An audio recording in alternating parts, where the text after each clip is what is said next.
నమస్తే welcome to SDV news bulletin లో ముందుగా హెడ్లైన్స్ చూద్దాం. బీఆర్టీఎస్ యోగా స్ట్రీట్ లో విజయవంతంగా ఆర్టిస్ట్ టీమ్ యోగా ఎన్టీఆర్ జిల్లా కలెక్టర్ డాక్టర్ జి లక్ష్మీష.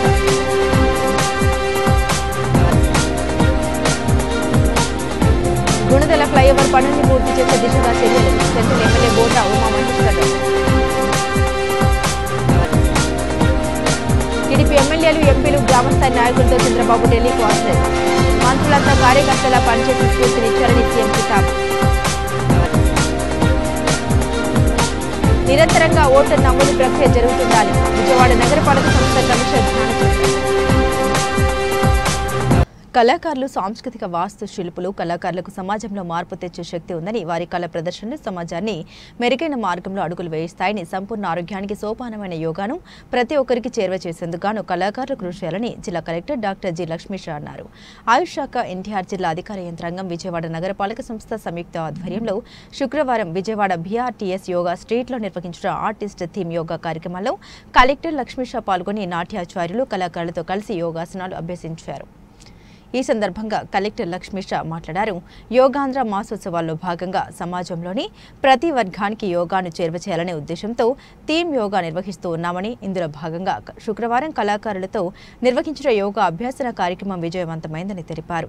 అంతర్జాతీయ యోగా దినోత్సవం జూన్ 21 నాటికి సర్వరోగ నివారణ అయిన యోగాను రాష్ట్రంలో కనీసం 2 కోట్ల మందికి జిల్లాలో దాదాపు 10 లక్షల మందికి చేరువ చేసేందుకు కార్యక్రమాలు నిర్వహిస్తున్నట్టు తెలిపారు.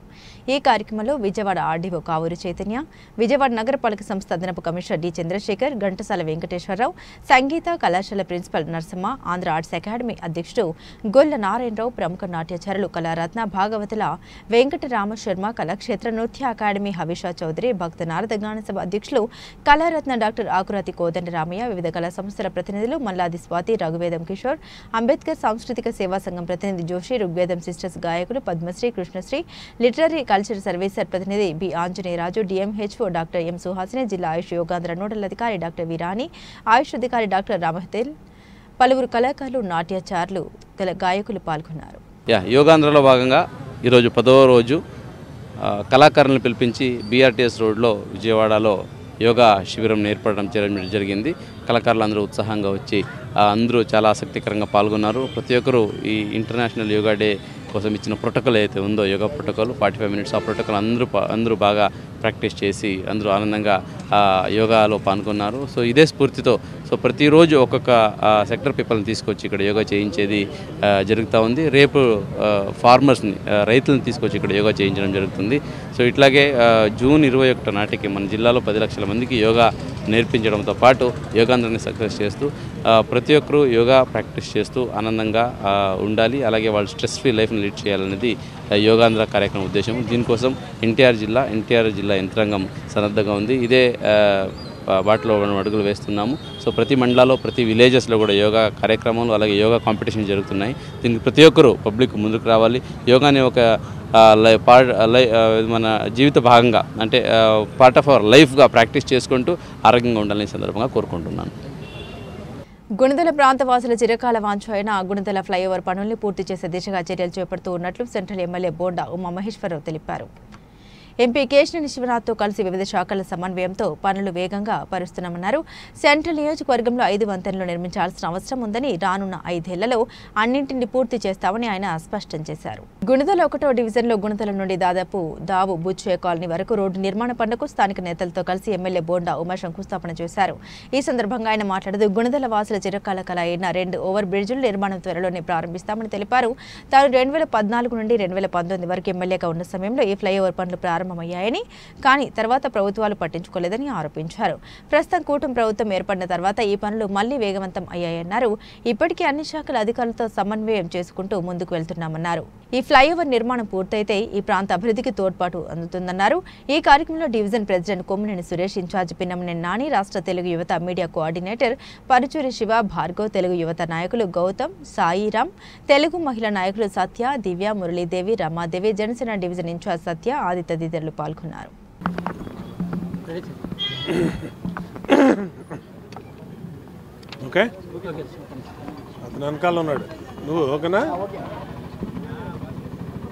గుణదల 1వ డివిజన్లో ఈ ప్రాంత వాసుల చిరకాల వాంఛా కళ అయినటువంటి 2 రైల్ ఓవర్ బ్రిడ్జ్లు, ఫ్లైఓవర్లు, ఒకటి గేట్ నెంబర్ 316 డఫండమ్ స్కూల్ దగ్గర అక్కడ ఒకటి, ఇది 2009లో స్టార్ట్ చేసినటువంటి ఇక్కడ ఉలచారు కంపెనీ దగ్గర ఉన్నటువంటి ఈ 2 ఫ్లైఓవర్లు కూడా ఈ ప్రాంతంలో ఈ నిర్మాణం కనుక పూర్తయితే ఈ ప్రాంతంలో కనెక్టివిటీ పెరగడంతో పాటు వేగంగా మొత్తం ఏరియా మొత్తం అభివృద్ధి చెందుతుంది. దానికి గతంలో కూడా తెలుగుదేశం ప్రభుత్వం 2014, 2019లో నేను శాసనసభ్యుడిగా ఉన్నప్పుడు మరి చంద్రబాబు నాయుడు గారి దృష్టికి తీసుకెళ్ళి అనేక రకాలుగా ఈ ఫ్లైఓవర్ని పూర్తి చేయాలని ప్రయత్నం చేసాం. ఆ రోజు ఇక్కడ ఉన్నటువంటి సగం చేసినటువంటి కాంట్రాక్టర్ కోర్టులకు వెళ్ళటం, ఆర్బిట్రేషన్ పిటిషన్స్ కోర్టులో ఉండటం వల్ల అవలా. తర్వాత వచ్చిన ప్రభుత్వాలు పట్టించుకోలేదు. మళ్ళీ ఇవాళ అభివృద్ధి పథంలో ముందుకు తీసుకెళ్లే తెలుగుదేశం ప్రభుత్వం వచ్చినాక వేగంగా ఈ పనులన్నింటిని కూడా మొదటి నుంచే మొదలుపెట్టాం. పార్లమెంట్ సభ్యులు కేశినేని శివనాథ్ చిన్ని అలాగే నేను దీని మీద నిరంతరం కూడా కలెక్టర్ గారి ఆధ్వర్యంలో ఇప్పటికే అనేక రివ్యూలు జరిపాం. డిఆర్ఎంలు, ఏఆర్ఎంలు, అలాగే సీనియర్ సూపరింటెండెంట్ ఇంజనీర్లు, మిగిలినటువంటి అధికారులతో జాయింట్ ఇన్స్పెక్షన్స్ కూడా ఇప్పటికీ పూర్తి చేయడం జరిగింది. ప్రధానంగా సెంట్రల్ నియోజకవర్గంలో అంటే ఇవాళ జగన్మోహన్ రెడ్డి వైసీపీ జరుగుతున్నటువంటి పనుల్ని, అభివృద్ధిని ఓర్వలేకపోతూ ఉన్నారు. ఇవాళ మహానాడులో ఈ రాష్ట్రం సమగ్ర అభివృద్ధి, ఒక ప్రాంతం కాకుండా సమగ్ర అభివృద్ధే లక్ష్యంగా ఈ ప్రభుత్వం అనేక తీర్మానాలు ప్రవేశపెట్టింది. అటు రాయలసీమలో తాగునీటి ప్రాజెక్టులు కానీ, అలాగే గోదావరి బసంచర్ల ప్రాజెక్టు కానీ, అలాగే ఇటు అమరావతి కానీ, అటు విశాఖపట్నానికి ఐటీలు కానీ, అట్లాగే అనేక పరిశ్రమలు తీసుకురావడం అన్నింటిని కూడా దృష్టి పెట్టాం. వాళ్ళకి కనబడతలేదు, వాళ్ళు దాన్ని చెప్పలేకపోతూ ఉన్నారు. ఈ ప్రభుత్వం లక్ష్యం ఇటు సంక్షేమం పేదవాళ్ళకి, అటు అభివృద్ధి, మరొకటి ఉపాధి, 3 కూడా సమానంగా ఖచ్చితంగా చేస్తాం. దానికి మహానాడు అద్భుతంగా ఒక వేదిక, చరిత్రలో ఎప్పుడూ లేనటువంటి విధంగా మొట్టమొదటిసారి కడపలో పెట్టి 5 లక్షల మందితో సభ పూర్తి చేసేటప్పటికీ వాళ్ళకి కళ్ళు బైర్లు కంపెనీ, వాళ్ళ అర్థం కాని పరిస్థితుల్లో, దిక్కుతోచని పరిస్థితుల్లో వైసీపీ ఉంది. ఖచ్చితంగా మా కాళ్ళతో పనే లేదు, లెక్కే లేదు. మా పని మేము చేసుకుంటూ రాష్ట్ర అభివృద్ధి లక్ష్యంగా ముందుకెళ్తాం. టీడీపీ ఎమ్మెల్యేలు, ఎంపీలు, గ్రామస్థాయి నాయకులతో సీఎం చంద్రబాబు టెలికాన్ఫరెన్స్ నిర్వహించారు. మహానాడు అద్భుతంగా జరిగిందని ముఖ్యమంత్రి వ్యాఖ్యానించారు. సక్సెస్ చేసిన నేతలకు, కార్యకర్తలకు చంద్రబాబు అభినందనలు తెలియజేశారు. మంత్రులంతా కార్యకర్తల్లా పనిచేసి స్ఫూర్తినిచ్చారని సీఎం కితాబిచ్చారు. కడపలో జరిగిన మహానాడు అనంతరం ఈరోజు సీఎం చంద్రబాబు నాయుడు టీడీపీ ఎమ్మెల్యేలు, ఎంపీలు, ముఖ్య నేతలు, గ్రామస్థాయి నాయకులతో టెలికాన్ఫరెన్స్ నిర్వహించారు. ఈ సందర్భంగా సీఎం చంద్రబాబు మాట్లాడుతూ మహానాడు అద్భుతంగా జరిగిందని, విజయవంతం కావడంలో సహకరించిన నేతలకు, కార్యకర్తలకు అభినందనలు తెలియజేశారు. బాబు నాయకత్వం సమిష్టిగా పనిచేస్తే ఏ కార్యక్రమమైనా సజావుగా జరుగుతుందని, కడప మహానాడుతో మరోసారి నిరూపితమైందని పేర్కొన్నారు. కూటమి ప్రభుత్వంపై ప్రజలు పెట్టుకున్న నమ్మకాన్ని నిజం చేస్తున్నామంటూ హర్షం వ్యక్తం చేశారు. ఏడాదిలో ప్రభుత్వం చేపట్టిన పథకాలు, అభివృద్ధి కార్యక్రమాలు, పాలనా నిర్ణయాలపై ప్రజలు సానుకూలత ఉందన్నారు. ప్రజలకు ఏడాది పాలనలో ఏం చేశామో, రాబోయే రోజుల్లో ఏం చేస్తామో మహానాడు ద్వారా వివరించామన్నారు. ఇక ప్రజలతో నాయకులు మరింత మమేకమవడం ద్వారా ప్రభుత్వం చేపట్టే కార్యక్రమాలపై నిరంతరం చర్చించేలా చూడాలని తెలిపారు. తాను ప్రతి నెల పెన్షన్ పంపిణీ కార్యక్రమాల్లో పాల్గొనడానికి కారణం కూడా అదేనని చంద్రబాబు తెలిపారు. ఎమ్మెల్యేలు కూడా విధిగా పేదల సేవలో పాల్గొనాలన్నారు. జై తెలుగుదేశం,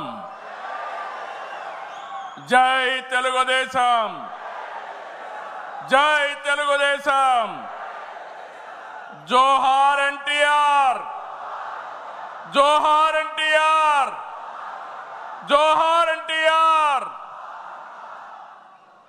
వేదిక పైన, వేదిక ముందర ఆసీనులైనటువంటి నాకు ప్రాణ సమానమైనటువంటి తెలుగుదేశం పార్టీ కుటుంబ సభ్యులందరికీ స్వాగతం, సుస్వాగతం. పత్రికా విలేకరులకి మనస్ఫూర్తిగా స్వాగతం. దేశంలో అనేక రాజకీయ పార్టీలు ఉన్నాయి, కానీ మహానాడుల వేలాది మంది ప్రతినిధులతో మంచి చెడులు, విధానాలు, ఆలోచనలు చర్చించుకునే ఏకైక పార్టీ తెలుగుదేశం.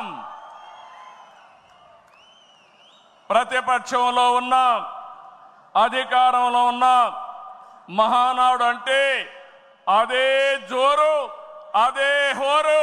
మీ ఉత్సాహం చూస్తే నా మనసు ఉప్పొంగుతా ఉందని చెప్పి తెలియజేస్తున్నా. రాయలసీమలో మహానాడు అంటే తిరుపతిగా ఉండేది.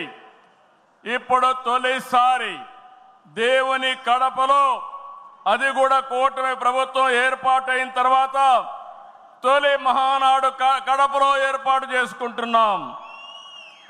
ఈరోజు కడప గడ్డపై జరుగుతున్న ఈ మహానాడు చూస్తే ఎన్నికలై ఏడాది జరుగుతున్నా మీలో ఆ కసి, ఉత్సాహం, ఉద్వేగం ఏమాత్రం తగ్గలేదు. నేను చాలా మహానాడు చూశాను. దగ్గర మనం చూస్తే 34 మహానాళ్ళు మనం జరుపుకున్నాం. 2 మహానాళ్ళు డిజిటల్గా జరిగాయి.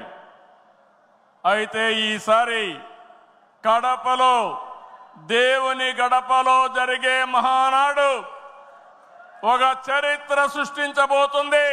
సువర్ణాక్షరాలతో ఆంధ్రదేశ రాష్ట్ర ఆర్థిక పరిస్థితి ఒక దిశ నిర్దేశిస్తుందని చెప్పి తెలియజేసుకున్నా. ఈరోజు చల్లని వాతావరణం.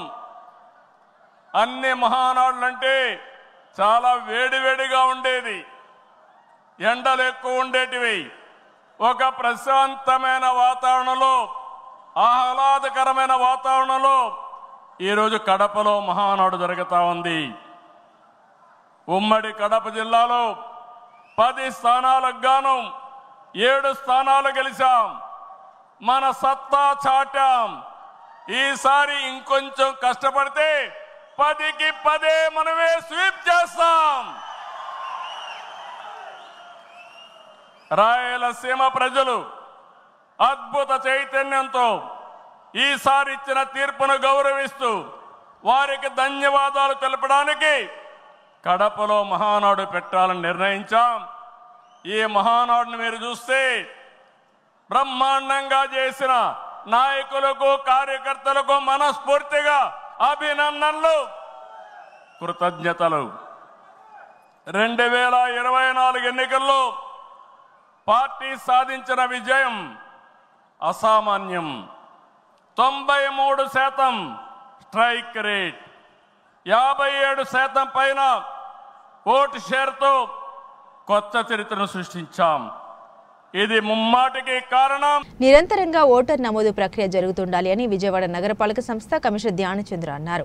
నగరపాలక సంస్థలో కూడా ఒక ప్రత్యేక కేంద్రాన్ని ఏర్పాటు చేసి నిరంతరం ఓటర్ నమోదు ప్రక్రియను సెంట్రల్ నియోజకవర్గ ప్రజలకు అందేటట్లు చర్యలు తీసుకోవాలని అన్నారు.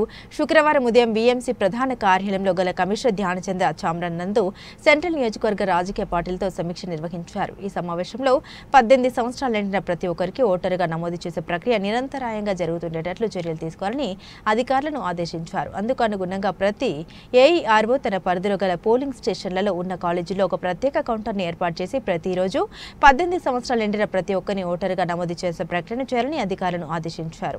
నమోదైన ప్రతి ఒక్కరికి పీవీసీ ఓటర్ కార్డు వారికి అందేటట్లు చర్యలు తీసుకోవాలన్నారు. విజయవాడ నగర సంస్థలో కూడా ఒక ప్రత్యేక కేంద్రాన్ని ఏర్పాటు చేసి నిరంతరం ఓటర్ నమోదు ప్రక్రియను సెంట్రల్ నియోజకవర్గ ప్రజలకు అందేటట్లు చర్యలు తీసుకోవాలని తెలిపారు.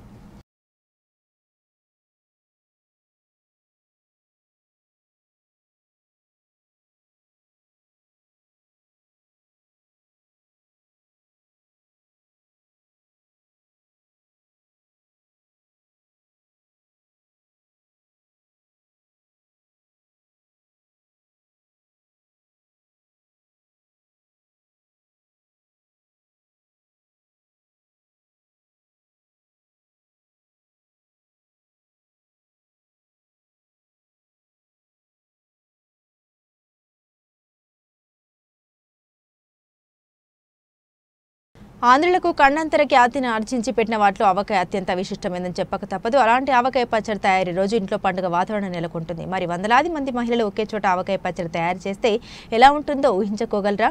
శ్రీదేవి సాంస్కృతిక సంక్షేమ సంఘం వ్యవస్థాపక అధ్యక్షురాలు దూపాటి శ్రీదేవి ఈ మహత్తర కార్యక్రమానికి శ్రీకారం చుట్టారు. శ్రీదేవి సాంస్కృతిక సాంఘిక సంక్షేమ సంఘం ఆధ్వర్యంలో అదిరే ఆవకాయ పేరిట గాంధీనగర్లోని ఛాంబర్ ఆఫ్ కామర్స్ ఇండస్ట్రీ హాల్లో ఆవకాయ పచ్చడి తయారీ పోటీలు నిర్వహించారు. ఈ పోటీలో వందలాది మంది మహిళలు ఎంతో ఉత్సాహంగా పాల్గొన్నారు. నిర్వాహకులు సమకూర్చిన ముడి పదార్థాలతో ఆవకాయ పచ్చడిని ఎప్పటికప్పుడే పట్టి ఔరా అనిపించారు. ఆవకాయ గుమగుమలతో ఆ ప్రాంతం సందర్శకులను చవులూరేలా చేసింది. ఈ సందర్భంగా సంఘం వ్యవస్థాపక అధ్యక్షురాలు దూపాటి శ్రీదేవి మాట్లాడుతూ తమ సంఘం స్థాపించిన నాటి నుండి ప్రతి నెల మహిళలకు సంబంధించిన ఏదో ఒక అంశంలో పోటీలు నిర్వహించడం ఆనవాయితీగా వస్తోందన్నారు. వేసవి అంటే మల్లెలు ఆవకాయకు ప్రాధాన్యత ఇస్తారని అన్నారు. గత నెలలో మల్లెపూలతో ఫోటోలు నిర్వహించామని ఈ నెలలో ఆవకాయ పోటీలు నిర్వహించగా మహిళల నుండి అనూహ్య స్పందన లభించిందని తెలిపారు. ప్రభుత్వం కూడా తన సేవలకు గుర్తింపుగా ఉగాది పురస్కారాన్ని ఇచ్చి ప్రోత్సహించిందని తెలిపారు.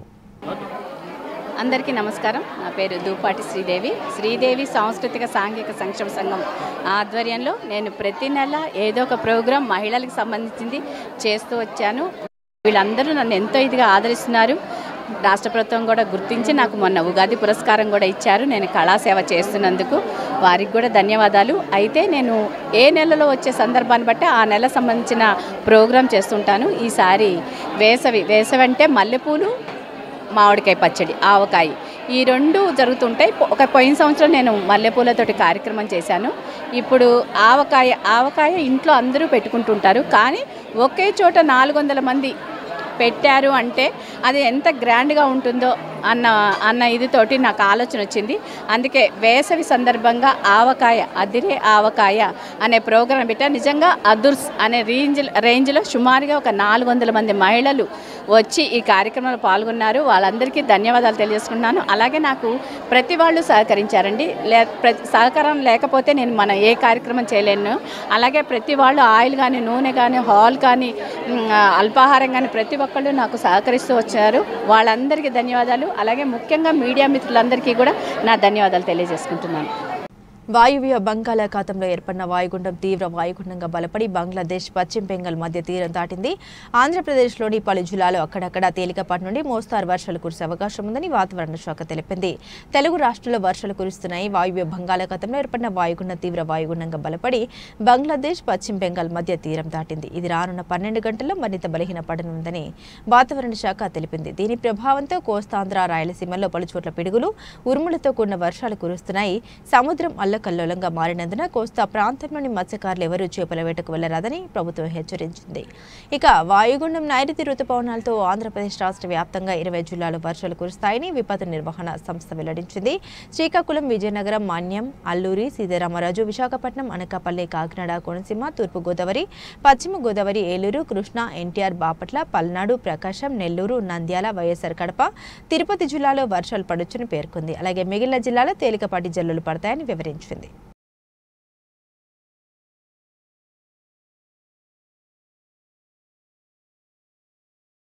ముఖ్యమంత్రి చంద్రబాబు నాయుడు గారిని ఎంఆర్పీఎస్ ఉద్యమ నేత మందకృష్ణ మాదిగ గారు ఢిల్లీలో కలిశారు. ఇటీవల రాష్ట్రపతి చేతుల మీదుగా పద్మశ్రీ అవార్డును అందుకున్న మందకృష్ణ శుక్రవారం సీఎం చంద్రబాబును కలిశారు. ఈ సందర్భంగా మందకృష్ణను సీఎం అభినందించారు.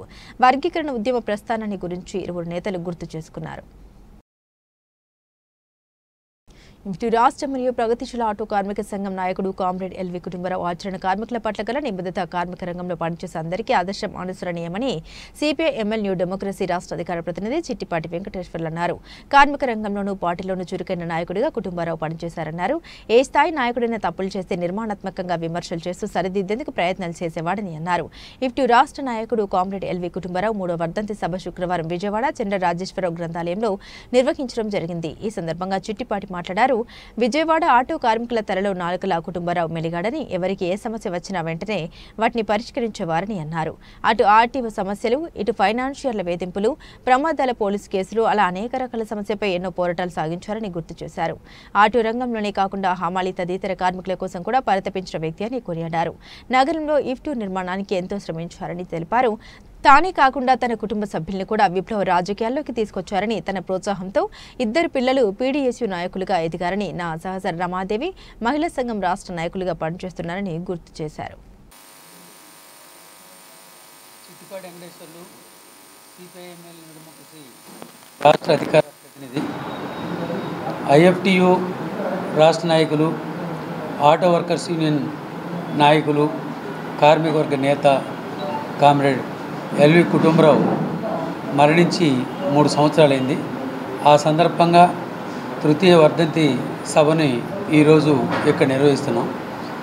తన కోసం, తన కుటుంబం కోసం మరణించడం కాకుండా ప్రజల కోసం, ప్రజల సమస్యల పరిష్కారం కోసం, దానికంటే ఉన్నతమైన సమసమాజ లక్ష్యం కోసం పనిచేయడం అన్నిటికంటే ఉదాత్తమైనది, ఉన్నతమైనది. ఆ ఉన్నతమైన ఆశయాల కోసమే కామ్రేడ్ ఎల్వి కుటుంబరావు మరణించారు. అందుకే ఆయన గురించి క్లుప్తంగా మాట్లాడుకోవడానికే ఈరోజు ఈ సభని ఏర్పాటు చేయడం జరిగింది. ముఖ్యంగా కరోనా కాలంలో కూడా రాష్ట్ర నాయకులు, అలాగే పార్టీ నాయకులు ఒకరిని చూసి ఒకరు భయపడుతున్న రోజుల్లో, ఒకరింటికి ఒకరిని ఆహ్వానించిన రోజుల్లో తన ఇల్లునే కేంద్రంగా చేసుకొని మొత్తం కరోనాకి గురైనటువంటి రాష్ట్ర నాయకులందరినీ తన ఇంట్లో ఉంచుకొని తన పిల్లల్ని, తన భార్యని అందరినీ వాళ్ళ అత్తగారింటికి పంపించి మొత్తం రాష్ట్ర నాయకత్వాన్ని బతికించుకోవాలనే ఒక లక్ష్యంతో చాలా తీవ్రమైన త్యాగం చేశాడు. ఆ త్యాగం ఫలితంగా కొంతమంది నాయకులు బతికారు. ఎంత ఖర్చు పెట్టినా ఒకరిద్దరు నాయకుల్ని మేము కాపాడలేకపోయాం. కానీ అటువంటి సాహసం అందరూ చేయరు. కుటుంబరావు మాత్రం పార్టీనే ప్రాణంగా భావించాడు కాబట్టి తన కుటుంబాన్ని. రమాదేవి నా పేరు, పీఓడబ్ల్యూ రాష్ట్ర నాయకురాలిని. ఎల్వి కుటుంబరావు చాలా చదువుకున్న విద్యార్థి దశ నుంచి ఆయన నా భర్త కుటుంబరావు.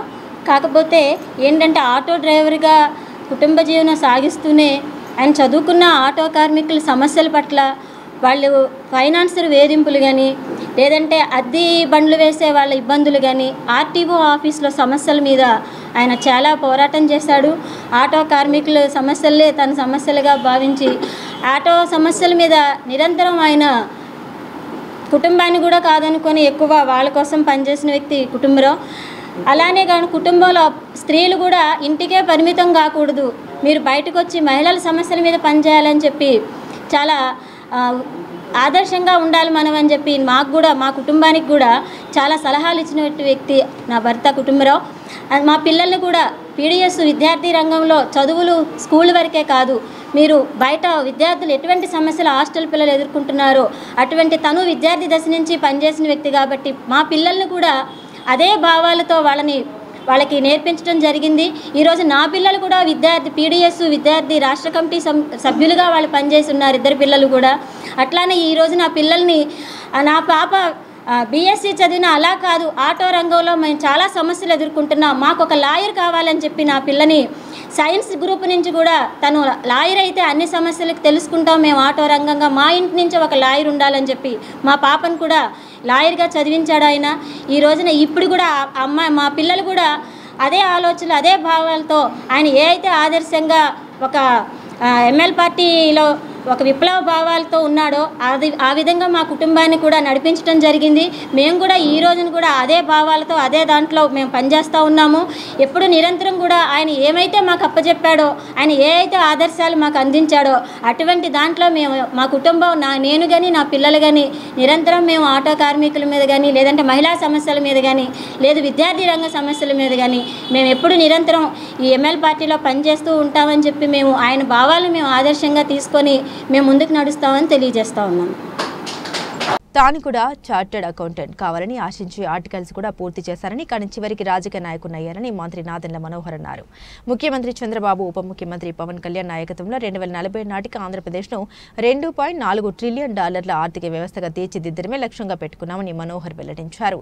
విజయవాడలో జరిగిన ఐసీఏఐ జాతీయ విద్యార్థుల సదస్సు ప్రారంభోత్సవంలో మంత్రి నాదెండ్ల పాల్గొన్నారు. ఈ సందర్భంగా మాట్లాడారు. కొన్ని లెక్కలకు సంబంధించి 6 ఏళ్ల తర్వాత ఆడిటింగ్ నిర్వహించడం ఆశ్చర్యం కలిగిస్తోందని, ప్రభుత్వ లెక్కల విషయంలో ఇది జాప్యం మంచిది కాదని అభిప్రాయపడ్డారు. భారతదేశంలో ఏ రాజకీయ నాయకుడైనా చార్టెడ్ అకౌంటెంట్ లేదా న్యాయవాది సహాయం ఖచ్చితంగా అవసరమని ఆయన పేర్కొన్నారు. దేశ ఆర్థిక వ్యవస్థ వ్యవసాయం ఆధారితం నుండి సాంకేతికత ఆధారితంగా రూపాంతరం చెందుతోందని మంత్రి తెలిపారు. కొనుగోలు శక్తిలో మన దేశం జపాన్ను అధిగమించిందని తెలిపారు. రాష్ట్రానికి త్వరలో అనేక అంతర్జాతీయ సంస్థలు, గ్లోబల్ చైన్లు రానున్నాయని, వాటికి CLF సేవలు ఎంతగానో అవసరమని అన్నారు. ఈ ఏడాది చివరి నాటికి భారతదేశం $4 ట్రిలియన్ ఆర్థిక వ్యవస్థగా ఎదుగుతుందని ఆయన అంచనా వేశారు. Inculcated both the traditional methods of our nation as well as the professionalism. So in contemporary times, to have a program like this is what motivated me to come and spend time with all of you, because it's not easy to organize a program of this scale.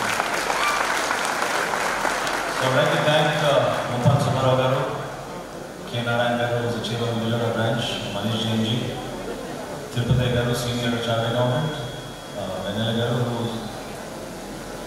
just spoke and inspired all of you to speak and show your talent in the coming days. And Nandita Garu, very interesting to see young people come on stage and speak like that. That's what we need in India. And of course,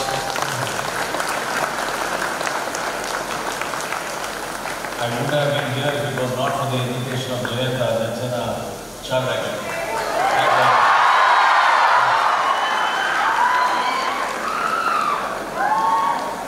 So, 2 years ago, Hyderabad was జరిగే కార్యక్రమానికి పవన్ కళ్యాణ్ గారిని ఆహ్వానించినప్పుడు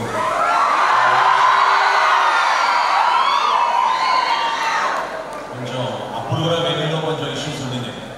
ఈరోజు కూడా ముందుగా అనుకున్న వేదిక కాకుండా ఈరోజు ఇక్కడ మనం కూర్చోవడం it's an excellent opportunity. I just want to share a few things with you because even I wanted to be a chartered accountant. After my degree, I did articleship for 1 year, but then I got into MBA and then I moved on with my MBA degree. So it always used to bother me when I went for audits, especially to government corporations. It was the year 1984, and we were doing audits of 1978-79.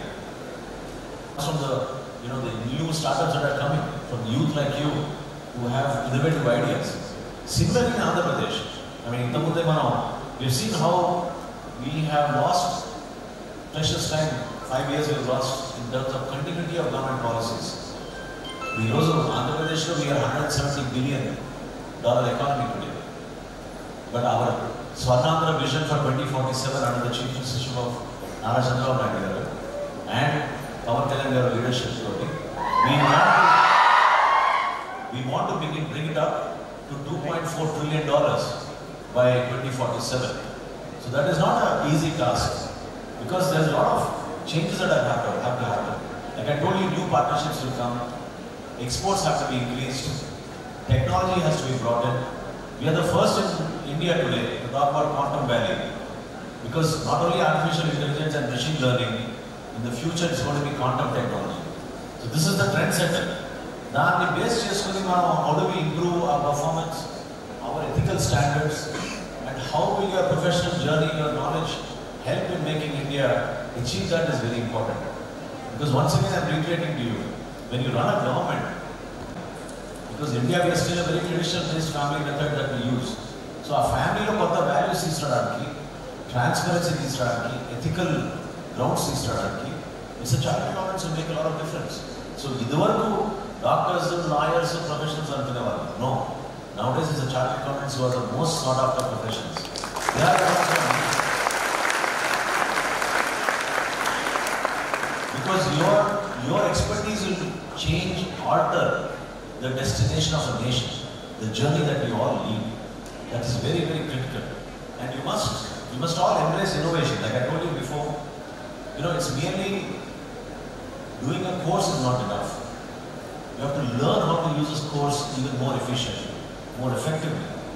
And you must learn artificial intelligence. You must learn the use of digital tools. The way we are all communicating nowadays. I'll just share an example with you.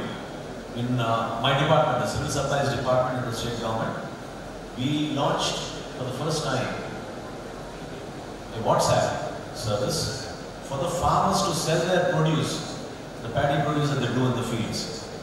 Even I was a little skeptical when we started off this program because how many farmers will actually use digital technology to sell our crop? Because every year On an average, తమ పొట్టపైన కొట్టే చర్యల్ని రాష్ట్ర ప్రభుత్వం వెంటనే విడనాడాలని Andhra Pradesh ration mobile dispensary unit operators సంఘం రాష్ట్ర నాయకులు వీరయ్య డిమాండ్ చేశారు. ప్రభుత్వ విధానాలతో రాష్ట్ర వ్యాప్తంగా ఇంటింటికి రేషన్ పంపిణీ వ్యవస్థలో 9,260 మంది ఎండియూ ఆపరేటర్లు జీవనోపాధి దెబ్బతింటుందని ఆవేదన వ్యక్తం చేశారు. తమను నిరవధికంగా ఆపేసే రీతిలో ప్రభుత్వం వ్యవహరిస్తే రాష్ట్ర వ్యాప్తంగా ఆందోళన చేపడతామన్నారు. ఎండియూ ఆపరేటర్స్ కు ప్రభుత్వ పరంగా చెల్లించాల్సిన బకాయిల్ని తక్షణమే విడుదల చేయాలని డిమాండ్ చేశారు. తమ సమస్యల పరిష్కారం కోరుతూ Andhra Pradesh ration MDU operators Vijayawada ధర్నా చౌక్లో ధర్నా నిర్వహించారు. ఎండియూ ఆపరేటర్లను ప్రభుత్వం ఆపేదలుచుకుంటే తక్షణమే బకాయిలు చెల్లించాలని నినాదాలు చేపట్టారు. ఈ ధర్నాలో పాల్గొన్న ఎండియూ ఆపరేటర్ల సంఘం రాష్ట్ర నాయకుడు వీరయ్య మాట్లాడారు.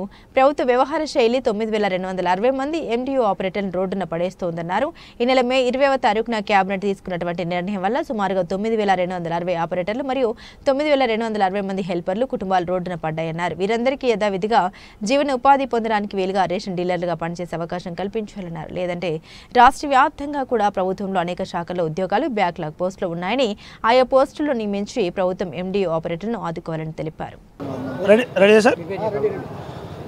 నా పేరు వీరయ్య అండి. విజయవాడ ఎండియూ అసోసియేషన్ వైస్ ప్రెసిడెంట్ని. సార్, నాదెండ్ల మనోహర్ గారికి నేను ఒక మాట చెప్దాం అనుకున్నాను. సార్ ఇంటి దొంగని ఈశ్వరుడైనా పట్టలేడని చెప్పిన సామెత ఒకటి ఉందని విన్నాం సార్. మా పెద్దల నుంచి వింటున్నాం సార్. అలాగే మా ఇంటి దొంగ కూడా ఒకడు ఉన్నాడని లేదా నలుగురు ఉన్నారని చెప్పి మాకు తెలిసింది సార్. ఆ ఇంటి దొంగని మీరు ఒక్కళ్ళే పట్టించగలరు, మాకు న్యాయం చేయగలరు సార్. మా ఎండియూలు అందరం దయచేసి మేము కోరుకునేది ఒకటే, కుదిరితే మమ్మల్ని విధుల్లోకి తీసుకోండి, లేదా మాకు రావాల్సిన బకాయిలన్నీ మాకు రిలీజ్ చేయండి. అయితే సార్ మేము మనస్ఫూర్తిగా అనుకుంటున్నాం సార్. ఒకరిని ఈపు మీద కొడితే బాగుంటుంది కానీ సార్ పొట్ట మీద కొట్టకూడదు సార్. మేము ఈ ప్రభుత్వాన్ని కోరుతున్న ఒక్కటే విన్నపం ఏంటంటే సార్, ఆ ఇంటి దొంగను ఎవరినో పట్టించండి, మీతో మాట్లాడి మాకు ఈ ఎండియూ వ్యవస్థ వద్దు, మా వెహికల్ మాకు ఇస్తే చాలని ఆ మాటలు పలికిన ఆ దొంగను పట్టించండి సార్. ఒక్కడు మాట్లాడిన దానికి లేదా నలుగురు మాట్లాడిన దానికి 9,260 మందిని రోడ్డును పడేశాడు సార్. దయచేసి అడుగుతున్నాం సార్, విన్నపం చేస్తున్నాం సార్. మాకు ఎవరైతే వాళ్ళు ఉన్నారో వాళ్ళని పట్టించండి, వాళ్ళకి దేహశుద్ధి చేయాలనుకుంటున్నాం. అలాగే మమ్మల్ని గుర్తించండి సార్. ఆ ఒక్కళ్ళ మాట ఇద్దరు మాట తీసుకోవద్దు సార్. మా ఎండీలందరినీ గుర్తించండి, మాకు ఏదో ఒక న్యాయం జరిగించండి. మాకు ఆ వెహికల్ ఫిట్నెస్కి కానీ అలాగే మా అందరికీ ఏదైనా ఉద్యోగం కల్పించండి. అది మున్సిపాలిటీలో కానీ మా చదువుకున్న చాలామంది డిగ్రీల వరకు చదువుకున్నారు సార్. వాళ్ళకి చదువుకున్న స్తోమతను బట్టి ఏదో ఒక ఉద్యోగం కల్పించండి. అర్ధాంతరంగా మమ్మల్ని రోడ్డున పడేయద్దు సార్. మనవి చేస్తున్నాం సార్. మాకైతే నిజంగా మనస్ఫూర్తిగా ఎంత వేదనగా ఉందంటే, రేపొద్దున స్కూళ్ళు కాలేజీలు తెరుస్తున్నారు సార్. మా పిల్లల భవిష్యత్తు ఏంటి, మా భవిష్యత్తు ఏంటి, అర్ధాంతరంగా రోడ్డును పడేశారు. ఆ వెహికల్ తిరగడానికి రోడ్డు ఎక్కడానికి కూడా లేకపోయింది సార్. మీరు ఏదైతే 1వ తారీఖు చెప్పారో వెహికల్ మీరు తిరగడానికి అనుకూలంగా ఉండి మీకు అప్పచెబుతామని చెప్పారో, 1వ తారీఖు కనుక మాకు ఆ వెహికల్ అప్పచెప్పకపోతే మేము ప్రతి ఒక్కళ్ళం రోడ్డును పడిపోతాం సార్. మేము ఆ రోడ్డును పడకూడదని సార్ మేము ఇప్పటికీ మా ఫ్యామిలీ ఎంతో కుంగిపోతున్నాం సార్. మేము రోడ్డును పడ్డాం. రేపొద్దున 1వ తారీఖు మా పిల్లలు వస్తారేమో, 2వ తారీఖు మా ఆవిడ, మా పిల్లలు, మా తల్లిదండ్రులతో సహా రోడ్డును పడతామేమో గమనించండి. ఇదే ధర్నా చౌక్లో ఇదే ఆఖరి రోజు అని మేము అనుకున్నాం. అదే ఆఖరి రోజుగా మీరు చేయవలసిందిగా కోరుతున్నాం. రేపొద్దున పిల్లలు భార్యలతో రోడ్డును పడి ఇదే ధర్నా చౌక్లో మేము మళ్ళీ ఏడ్చే దుస్థితి తేకుండా మాకు న్యాయం చేయవలసిందిగా కోరుతున్నాము. అదే రీతిగా మా వెహికల్కి 10% మా చేత కట్టించి 90% సబ్సిడీ అన్నారు. కాబట్టి తిరిగి మేము కట్టిన 57 నెలలు 30,000 చొప్పున 1,71,000 మాకు రావాల్సిందిగా న్యాయంగా అడుగుతున్నాం సార్. మీ ప్రభుత్వ పరంగానే రావాల్సిందిగా అడుగుతున్నాం. 1,71,000 మా డబ్బులు, మా ప్రతి ఒక్క ఎండి డబ్బులు, 9,260 మంది డబ్బులు దయచేసి తిరిగి వేయవలసిందిగా కోరుతున్నాము. లేదా మా అగ్రిమెంట్ ప్రకారంగా మమ్మల్ని విధుల్లోకి తీసుకోవాల్సిందిగా కోరుతున్నాం. విజయవాడ సెంట్రల్ నియోజకవర్గం 30 డివిజన్లోని వినాయక నగర్లో 45 లక్షల వ్యయంతో నిర్మించనున్న సీసీ రోడ్డుకు శుక్రవారం ఎమ్మెల్యే బోండా ఉమామహేశ్వరరావు శంకుస్థాపన చేశారు. ఈ కార్యక్రమంలో ఆయనతో పాటుగా స్థానిక నేతలు పాల్గొన్నారు. ఈ సందర్భంగా ఎమ్మెల్యే మాట్లాడారు. సెంట్రల్ నియోజకవర్గంలోని శివారు కాలనీల అభివృద్ధికి ప్రాధాన్యత ఇస్తున్నామని తెలిపారు. గతంలో తాము నిర్మించిన దేవినగర్ బ్రిడ్జి ఈ ప్రాంత అభివృద్ధికి దోహదపడిందని తెలిపారు. వినాయక నగర్, దావు బుచ్చయ్య కాలనీ, గద్దె వెంకటరామయ్య నగర్ వంటి ప్రాంతాలు వేగంగా అభివృద్ధి చెందుతున్నాయని తెలిపారు. సరైన రహదారు లేకపోవడం తన దృష్టికి వచ్చిందని, దీనికి పరిష్కారంగా వినాయక నగర్లో 45 లక్షల వ్యయంతో సీసీ రోడ్ల నిర్మాణం చేపడుతున్నట్టు తెలిపారు. ప్రతి సమస్యను త్వరితగతిన పరిష్కరించి నియోజకవర్గాన్ని అభివృద్ధి పథంలో తీసుకెళ్లేందుకు చర్యలు తీసుకుంటామని ఎమ్మెల్యే బోండా ఉమా స్పష్టం చేశారు.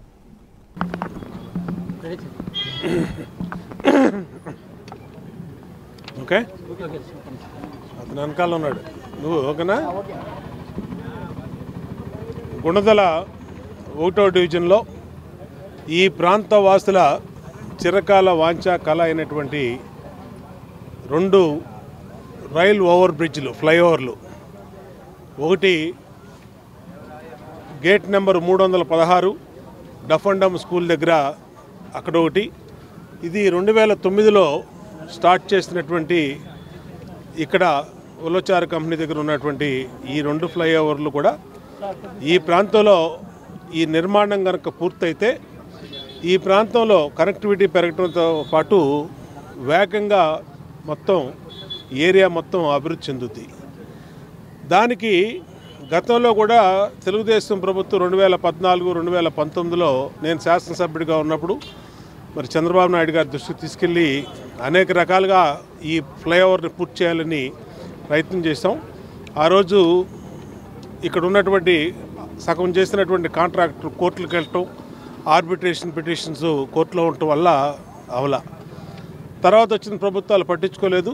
మళ్ళా ఇవాళ అభివృద్ధి పథంలో ముందుకు తీసుకెళ్లే తెలుగుదేశం ప్రభుత్వం వచ్చినాక వేగంగా ఈ పనులన్నింటిని కూడా మొదటి నుంచే మొదలుపెట్టాం. పార్లమెంట్ సభ్యులు కేశినేని శివనాథ్ చిన్ని అలాగే నేను దీని మీద నిరంతరం కూడా కలెక్టర్ గారి ఆధ్వర్యంలో ఇప్పటికే అనేక రివ్యూలు జరిపాం. డిఆర్ఎంలు, ఏఆర్ఎంలు, అలాగే సీనియర్ సూపరింటెండెంట్ ఇంజనీర్లు, మిగిలినటువంటి అధికారులతో జాయింట్ ఇన్స్పెక్షన్స్ కూడా ఇప్పటికీ పూర్తి చేయడం జరిగింది. ప్రధానంగా సెంట్రల్ నియోజకవర్గంలో 5 ఫ్లైఓవర్లు కావాల్సినటువంటి అవసరం ఉంది. ఈ 1వ డివిజన్లోనే 2 ఫ్లైఓవర్లు. ఈ 2 ఫ్లైఓవర్లు కూడా ఇది 316 ఫ్లైఓవర్ 70 కోట్లు, మళ్ళీ దీనికి ఒక 60 కోట్ల రూపాయలు కావాల్సి వస్తున్నాయి. ఇది 100% సెంట్రల్ గవర్నమెంట్ రైల్వే గతిశక్తిలో స్కీమ్ ద్వారా ఫండింగ్ ఇస్తూ ఉంటున్నారు. ఖచ్చితంగా ఈ టర్మ్లో పూర్తి చేసి ఈ గుణదల వాసులకి సమస్య ట్రాఫిక్ ఇబ్బందులు లేకుండా దీన్ని పూర్తిగా కంప్లీట్ చేస్తామని ఈ ప్రాంత వాసులకి మాటిస్తూ ఉన్నాం. అట్లాగే ప్రధానంగా రోడ్లు, దావుబుచ్చిగాలి నుంచి ఇక్కడ గుణదల ఫ్లైఓవర్ వరకు వచ్చే కనెక్టివిటీ రోడ్డు నేను శాసనసభ్యుడిగా ఉన్నప్పుడే ఆ రోజు ₹1 కోటి మంజూరు చేశాం. ఒక పార్ట్ వేసి కొంతవరకు తర్వాత ఆపేశారు, గద్దె వెంకటరామయ్య నగర్ వరకు వేసి ఆపేశారు. ఇప్పుడు దావుబుచ్చిగాలి నుంచి ఇక్కడ వరకు 75 లక్షలు మరి మంజూరు చేసి టెండర్లు పిలిచి ఇవాళ శంకుస్థాపన చేసాం. స్థానిక పెద్దలు అందరి చేత శంకుస్థాపన కార్యక్రమం పూర్తి చేసాం. ఏది ఏవైనా ప్రతి సెంట్రల్ నియోజకవర్గంలో 21 డివిజన్లో సమస్యల మీద పూర్తి అవగాహన ఉంది. ప్రతి సమస్యని పట్టించుకుంటాం. ఢిల్లీ వెళ్ళైనా సరే ఈ ఫ్లైఓవర్ని దీన్ని తీసుకొస్తాం. శాంక్షన్లు, టెండర్లు, వర్క్ అన్నీ కూడా మొదలుపెట్టి ఈ టర్మ్లోపు ఖచ్చితంగా దీన్ని పూర్తి చేస్తాము. ఈ ప్రాంతం మొత్తం కూడా అభివృద్ధి పూర్తి చేస్తామని చెప్పి మా గుణదల వాసులందరూ కూడా సంతోషంగా తెలియజేస్తాం. కేంద్ర ప్రభుత్వం కార్మిక హక్కులను హరించేలా చేపడుతున్న నల్ల చట్టాలను తక్షణమే రద్దు చేయాలని భారత కార్మిక సంఘాల సమైక్య ఐఎఫ్టీయూ రాష్ట్ర ప్రధాన కార్యదర్శి రామకృష్ణ డిమాండ్ చేశారు. భారత కార్మిక సంఘాల సమైక్య రాష్ట్ర నాయకులు ఎల్వి కుటుంబరావు 3వ వర్ధంతి సభ గాంధీనగర్ ప్రెస్ క్లబ్లో నిర్వహించారు. ఈ సందర్భంగా ఐఎఫ్టీయూ రాష్ట్ర ప్రధాన కార్యదర్శి రామకృష్ణ మాట్లాడారు. ఎల్వి కుటుంబరావు ఆశయ సాధనకు సమైక్య ఆధ్వర్యంలో కృషి చేయనున్నట్లు వివరించారు. కేంద్ర, రాష్ట్ర ప్రభుత్వాలు కార్మికుల సంక్షేమాన్ని విస్మరిస్తున్నాయన్నారు. కేంద్ర ప్రభుత్వం కార్మిక హక్కులను హరించేలా నిర్ణయాలు తీసుకుంటుందని తెలిపారు.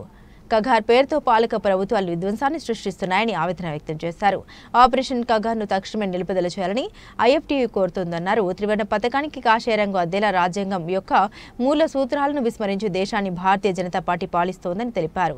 40 కోట్ల మంది ప్రజలు అర్థాలతో అలమటిస్తున్నారని ప్రభుత్వ గణాంకాలు చెబుతుంటే అవేమీ పట్టించుకొని ప్రభుత్వం దేశంలో మతోన్మాదాన్ని రెచ్చగొట్టేలా పాలన సాగిస్తూ ఉందన్నారు. ఇటువంటి పాలకుల విధానాలపై కామ్రేడ్ ఎల్వి కుటుంబరావు పోరాట స్ఫూర్తితో పనిచేస్తామని, కేంద్ర రాష్ట్ర ప్రభుత్వాల కార్మిక వ్యతిరేక విధానాలపై పోరాడతామన్నారు.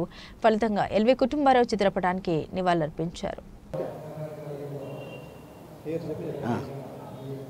ఎం రామకృష్ణ, ఐఎఫ్టీయూ రాష్ట్ర ప్రధాన కార్యదర్శి.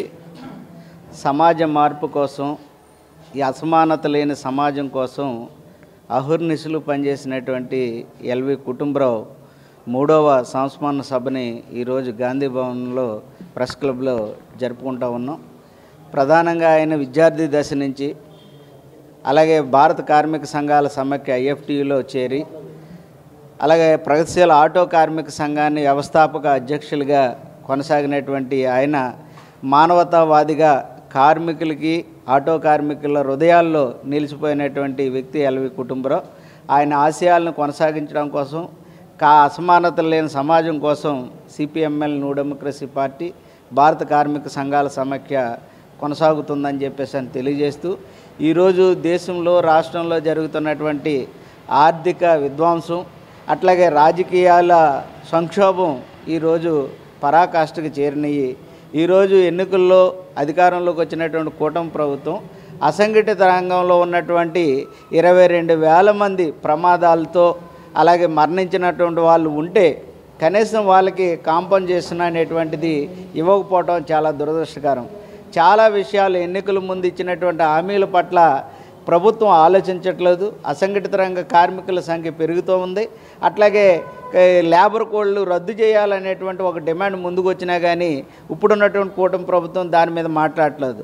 మరొక వైపు విశాఖ ఉక్కు పరిశ్రమ గురించి పెద్ద ఎత్తున ఆందోళనలు జరుగుతూ ఉన్నా, ప్రజలు భవన నిర్మాణ కార్మికులు పెద్ద ఎత్తున ఆందోళన చేస్తున్నా కానీ మొత్తం రాజకీయం అంతా కూడా రాజధాని చుట్టూ, అమరావతి చుట్టూ తిరగటం అనేది ఒక దురదృష్టకరమైనటువంటి అంశం. మరొక వైపు కేంద్రంలో మోడీ ప్రభుత్వం ఈ దేశంలో ఉన్నటువంటి సకల సంపదల్ని కార్పొరేట్ కంపెనీలకు అప్పచెప్పడం కోసం ప్రయత్నం చేస్తుంది. అందులో భాగంగానే ఛత్తీస్గఢ్ అడవుల్లో కగార్ పేరుతోటి పెద్ద విధ్వంసాన్ని, ఆదివాసీలను పట్టున పెట్టుకుంటున్న పరిస్థితి. కంబాల కేశవరావు ఏదైతే బోటకపు ఎన్కౌంటర్లో మరణించిన మరుక్షణమే ప్రధాని ప్రకటన ఇవ్వటం, మరొకవైపు దానికి ప్యారలల్గా కార్పొరేట్ కంపెనీలు అక్కడ ఒక ఉక్కు పరిశ్రమ ఏర్పాటు చేస్తామని చెప్పేసి ప్రకటించడం అని అంటే అక్కడ ఉన్నటువంటి ఆదివాసీల్ని, ప్రకృతి వనరుల్ని, పర్యావరణాన్ని విధ్వంసం చేసి కార్పొరేట్లని పెంచడమే దురదృష్టకరమైనటువంటి విషయం. మోడీ కార్మిక, కర్షక, నిరుద్యోగ వ్యతిరేక విధానాలను అవలంబిస్తూ ఉన్నారు. స్టార్టింగ్లోనే 2014లోనే సంవత్సరానికి 2 కోట్ల ఉద్యోగాలు ఇస్తున్నటువంటి మోడీ ఈ రోజుకి ఉన్న ఉద్యోగాలను ఓడదీసేస్తున్నటువంటి పరిస్థితి. మరొకవైపు మత విధ్వంసాన్ని సృష్టిస్తూ పాకిస్తాన్కి మనకి మధ్య ఉన్నటువంటి యుద్ధ వాతావరణాన్ని ముస్లిమ్స్, క్రిస్టియన్స్ ఇలాగా మత విధ్వంసాన్ని ముందుకు తీసుకొస్తున్నటువంటి పరిస్థితి.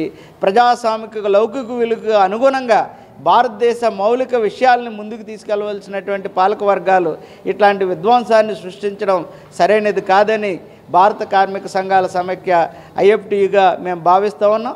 అందుకని ఎల్వి కుటుంబరావు ఏదైతే ఆశయ సాధన కోసం 40 సంవత్సరాల పాటు కృషి చేశాడో ఆయన ఆశయాలను ముందుకు తీసుకెళ్తామని చెప్పేసి తెలియజేస్తూ అసమానతలు లేని సమాజం కోసం పోరాడతామని చెప్పేసి ప్రకటిస్తూ ఉన్నాం. బులెటిన్ ముగించే ముందు హెడ్లైన్స్ మరోసారి.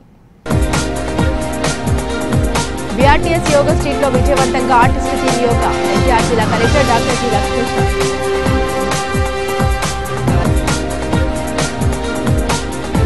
గుణదల ఫ్లైఓవర్ పనుల్ని పూర్తి చేసే దిశగా చర్యలు. Central MLA Bota Uma Maheswara Rao. TDP ఎమ్మెల్యేలు, ఎంపీలు, గ్రామస్థాయి నాయకులతో చంద్రబాబు ఢిల్లీ కాన్ఫరెన్స్. మంత్రులంతా కార్యకర్తలా పనిచేసి స్ఫూర్తినిచ్చారని సీఎం కితాబ్.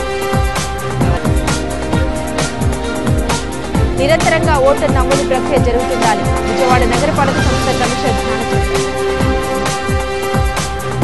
ఇవి బులెటిన్ అప్డేట్స్. మరిన్ని అప్డేట్స్ కోసం చూస్తూనే ఉండండి ఎస్డీవీ న్యూస్.